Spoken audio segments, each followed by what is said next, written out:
A very good afternoon or good evening, a nice rainy evening to everyone down here. To be honest, I'm surprised to see so many of you here, despite the rain, or perhaps because of the rain, so you can't leave. Anyway, I'm going to comply with the 3-point rule of the Kuan Yew School. And my 3 points are politics, economics, and technology. Let's deal with the first. On the 31st of August 2011, Mr. Tangi Paul and I were at the Gunung Pulai Dam, beautiful reservoir. We were there to hand over the water facilities in Sungai Tebrau, Skudai, Pontian, and the Gunung Pulai reservoir to the Malaysians. The 31st of August 2011 marked the expiry of the first agreement with Malaysia. At the end of the formalities, His Highness Sultan Ismail shook my hand firmly, looked me in the eye, and said, "Thank you for looking after this for me. Thank you for looking after this for me." I don't think you see that in any press report. But that sentence is pregnant with meaning. It was a reminder, a stark reminder, that our arrangements with Malaysia are temporary. That Malaysia owns the land, the river, the waters, and expects us only to look after it for them. The point I'm trying to make in the political sphere is that water has always been an existential issue for Singapore, especially the day that we got kicked out of the Federation. And that's why, in fact, the key element of the story here is involving a couple who are not present here today, Mr. Lee Kuan Yew. And I would add also his wife, Mrs. Lee, because she took the precaution of inserting a clause to guarantee the two water agreements in the separation agreement, which led to ultimately the independence of Singapore. So that shows you what a fundamental political existential point water has been for us in the last 48 years. I've had the privilege of sitting in cabinet with Mr. Lee for 9.5 years before he left cabinet in 2011. And in that period, there was only once that I heard him raise his voice. Mr. Lin Cheon looks quizzically because I'm sure in the earlier years you would have heard him raise his voice many more times. But in those 9.5 years, I only heard him raise it once. Not very loudly, but enough to make a point. And it was about water. So I learned very early on that water is an issue which you don't take for granted. One advantage of having your back against the wall is that it focuses your mind. And one advantage of having a super water minister called Mr. Lee Kuan Yew is that water was never a project of a single ministry. I can quite honestly tell you that all 14 ministries in the Singapore government have a role to play in the water story. So one key political point is that it requires firm political resolve. It requires a very clear vision. It requires an integrated approach. And then it requires the ability to translate a story, a narrative, or plans into reality on the ground. And that's really the genius of the politics behind the water story in Singapore. My second point is on economics. We are probably one of the few countries in the world in which the politicians have had the audacity to say, we are going to charge our people full price for water. We're not going to subsidize the consumption of water. In fact, we're going to go more than that. We are going to charge our people the long-run marginal cost of the next available drop of water using the latest available technology which we currently employ. It's easy to string a statement like that which economists can understand and economists will support.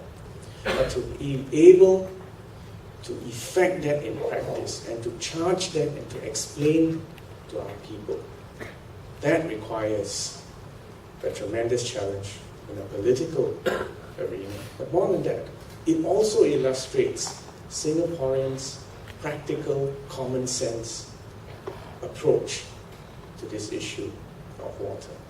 The ability to right price water is also the reason why we can also give opportunities for private companies, both local as well as overseas, to enter our water arena, because they know that we're good for our money, and that in the water field, the ability to make long-term investments and to reliably expect revenue streams is crucial. It's about risk management for projects which will last 5 decades and beyond. So that's the point about getting the economics right. And yet, I'm always somewhat amused when I travel and you go to a hotel room and you see, oh, this is terrible, you see a bottle of water like this. Or if you go to the countryside, you see a woman, it's usually a woman, carrying a pot of water on her head. Or you see children having to draw water from a well. And the point I'm always reminded of is that the price that we charge for water at the tap in Singapore, full price, is 1,000 times cheaper than the price of water in a bottle. Do you realize the irony, the cruel irony of all that? That in fact, if you can get the politics and the economics right, you can full price water good enough to drink, and it is 1,000 times cheaper than bottled water, or worse, sacrificing the health and the mortality of millions of children every day in this globe. So the point is that getting the economics right is vital. My final point is on technology. In Singapore, we now depend on desalination and on recycling water. 10% desalination, another 25 to 30% on recycling.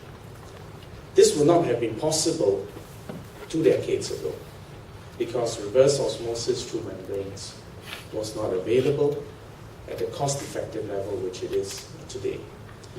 The point I'm making is that technological progress makes many things possible, but there is a special role or responsibility of governments to invest in R&D to protect academia, research institutes, give them the support and the long-term support to continue to invest in research and development, and then for governments also to be a reference customer, to take ideas from the bench, to put it into a plant, and to be able to buy and pay good money for those products. That's how technological breakthroughs will occur, and we will continue to support R&D in water in Singapore, and people will know that we are a reliable reference customer. The other point about technology is that for the future, Singapore has to realize that in fact we have translated a dependence on water into a dependence on energy. Reverse osmosis requires energy. In other words, as long as you've got energy, you've got water. But that simply substitutes another strategic vulnerability for another. So the key challenge for us in the future will be how we manage energy, the production of energy, the cost of energy, the security of energy. And in fact, the paradox here, or the irony here, is that the same principles for the water story will also have to be applied for the energy story. Meaning, get the politics right, get the economics right, and always be prepared to support and use in a sensible and rational way the latest and best available technology. So I hope I've given you some food for thought with these 3 points. And I just want to thank the authors for putting this book together. I'm sure it will become required reading for all future water ministers in Singapore. I hope in other parts of the world as well. But it is a wonderful effort, and I'm sure all 3 of you enjoyed the interactions you had with Mr. Kuan Yew. You spent 3 hours with him. This is a topic which we could all spend literally hundreds of hours on. And I think most of us in this room would not be born. So congratulations, and I wish you all the very best. Thank you.